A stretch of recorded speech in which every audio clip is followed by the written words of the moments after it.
जय हिंद, वंदे मातरम। दोस्तों, आज की इस वीडियो में हम बात करेंगे देश दुनिया की तमाम सबसे बड़ी खबरें। तो सबसे पहली खबर हम आपको बताएंगे चीन को लेके। जी हां दोस्तों, एक बार फिर से विवाद सामने आया। चीन और भारत के सैनिकों के बीच एक बार झड़प देखने को मिली और इस बार भारतीय सैनिकों ने चीन को मुंहतोड़ जवाब दिया। जी हां दोस्तों, जानेंगे इस खबर को विस्तार से इस वीडियो के अंदर। साथ ही आपको बताएंगे अगली सबसे बड़ी खबर निकल के आ रही शिक्षा जगत को। जी हां दोस्तों, जिन बच्चों को डर लग रहा था कि फाइनल ईयर के एग्जाम जो है कैंसिल होने वाले थे, लेकिन उसके बाद सुप्रीम कोर्ट ने एक नोटिस जारी करते हुए कहा कि सभी बच्चों को एग्जाम देना कंपलसरी है। इसी बीच आप सभी के लिए बहुत ही अच्छी खबर निकल के आ रही है। जी हां दोस्तों, जानेंगे इस खबर को भी विस्तार से इस वीडियो के अंदर। साथ ही हम आपको बताएंगे जी हां दोस्तों, कोरोना को लेकर देश में क्या हालात बने हुए हैं और किन किन राज्यों में जी हां दोस्तों सबसे ज्यादा बाढ़ देखने को मिल रही है। तो सबसे पहले हम बात कर लेते हैं आज की सबसे बड़ी खबर चीन को लेकर। जी हां दोस्तों, जैसा कि आप सभी को पता है, गलवान घाटी में हुए हमले के बाद भारत में चीन को लेकर लगातार बाइकॉट चाइना का मुहिम चालू हुआ, जिसके तहत चाइना की सभी कंपनियों को एक तरफ से समझ लीजिए कि पूरी तरह से जो है बैन कर दिया गया है भारत में।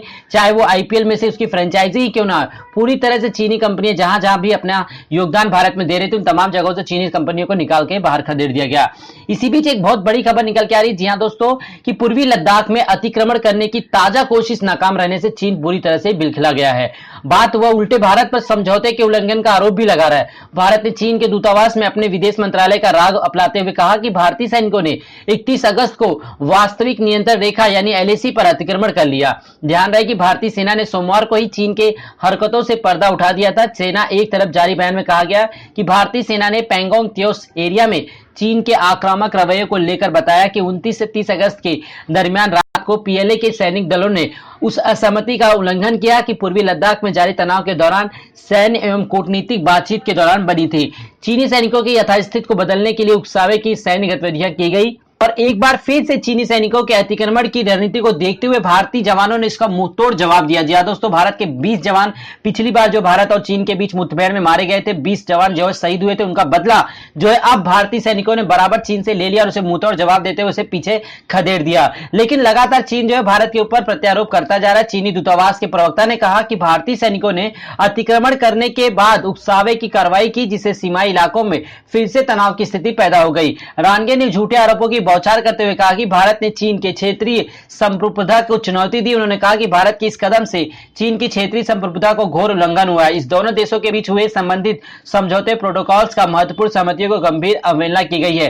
तो लगातार चीन जो है भारत पे झूठे आरोप लगाते जा रहा है ताकि संयुक्त राष्ट्र संघ में उसकी जो है छवि खराब ना हो। लेकिन वास्तविकता क्या है, आप सभी लोग पता है कि चीन किस प्रकार पीछे से हमला करने में हमेशा से माहिर है। लेकिन बात करें केंद्र सरकार में बैठी मोदी सरकार, जी हां दोस्तों, लगातार इस मामले को जो है एक बार फिर से टीआरपी की राजनीति में बदलने को मजबूर है। जी हां दोस्तों, हम बात करें जब गलवान घाटी में भारत के 20 जवान शहीद हुए तो प्रधानमंत्री नरेंद्र मोदी ने एक भाषण में कहा कि भारत के 1 इंच जमीन पर भी किसी का कब्जा नहीं है। उसके बाद सैटेलाइट की तस्वीरों पर साफ दिखाया गया कि किस प्रकार भारतीय जमीन पर चीनी सैनिकों ने कब्जा कर लिया है। उसके बाद रक्षा मंत्रालय ने अपनी एक वेबसाइट पे इस बात की पुष्टि की कि भारत के कुछ इलाकों पे चीनी सेना ने हम जो है कब्जा करके जमाए हुए। लेकिन प्रधानमंत्री नरेंद्र मोदी लगातार इन बातों का जो है झूठा जो है साबित करते हुए लगे रहते हैं। लेकिन फाइनली राहुल गांधी की जो है इस जवाब पे यानी ट्विटर पे जो उनके रिप्लाई के बाद से जो है देश में एक माहौल बना और वाकई में इसमें सच्चाई निकली कि किस प्रकार चीन ने भारत के कुछ इलाकों पे कब्जा किया था और साफ साफ ये पता चला कि प्रधानमंत्री नरेंद्र मोदी ने अपने भाषण में झूठ बोला।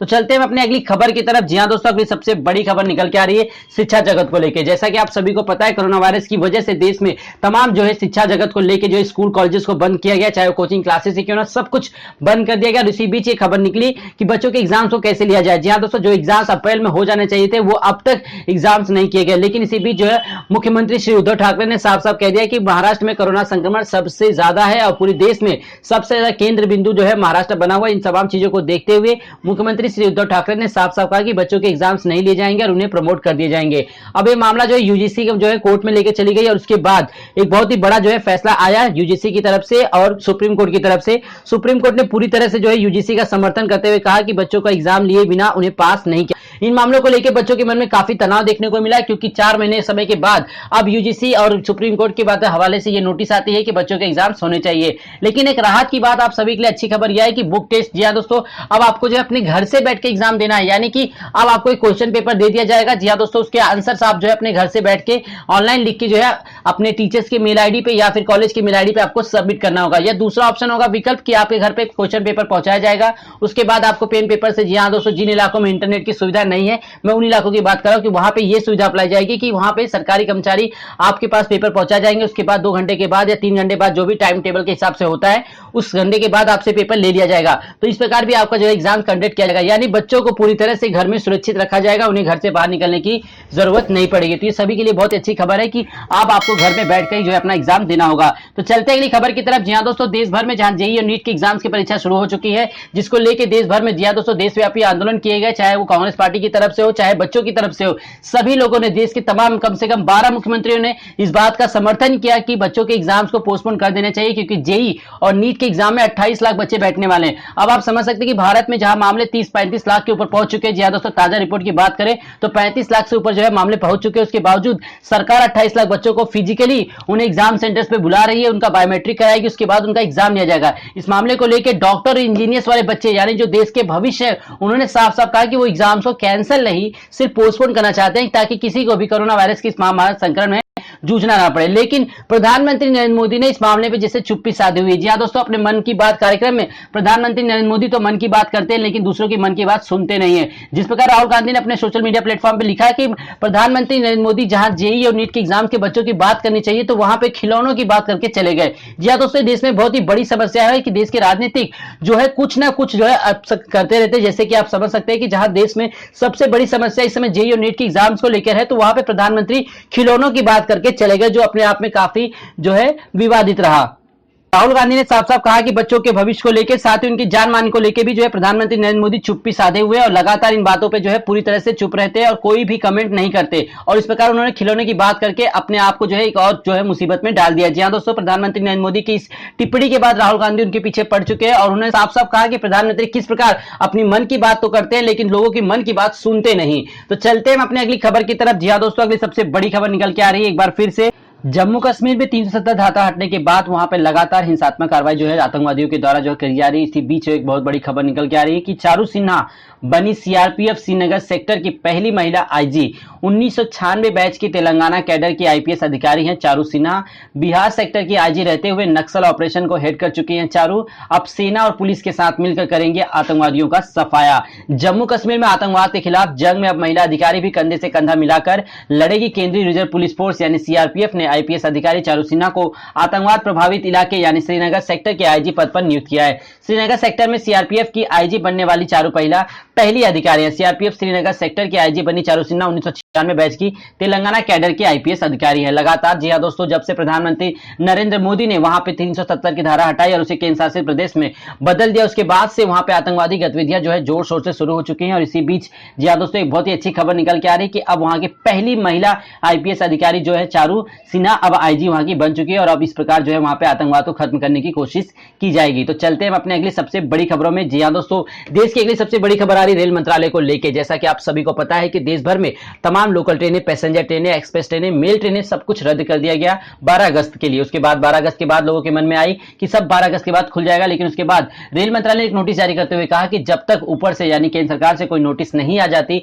तब तक यानी अनिश्चित काल के लिए रेलवे बंद रहेगी। इसी बीच जो है नीट और बच्चों के एग्जाम्स को लेकर जो है देश में एक माहौल बना कि 1 सितंबर 2020 से फिर लोकल ट्रेनें और पैसेंजर ट्रेनों को शुरू किया जाएगा। जी हां दोस्तों, क्योंकि बच्चों के एग्जाम्स को उनको सेंटर में पहुंचने के लिए 100 किलोमीटर 150 किलोमीटर की यात्रा करनी होगी और इन तमाम चीजों को देखते हुए सरकार ने कुछ इलाकों में मेट्रो ट्रेनें और लोकल ट्रेनों को शुरू कर दिया है। जी हां दोस्तों, तो बहुत ही जल्द आप सभी के लिए, आम जनता के लिए भी जो है लोकल ट्रेनें और मेडिकल ट्रेनें जो है खोल दी जाएंगी। अब बात करते हैं गांव जाने वाली ट्रेन यानी कि एक्सप्रेस और मेल ट्रेनों के बारे में।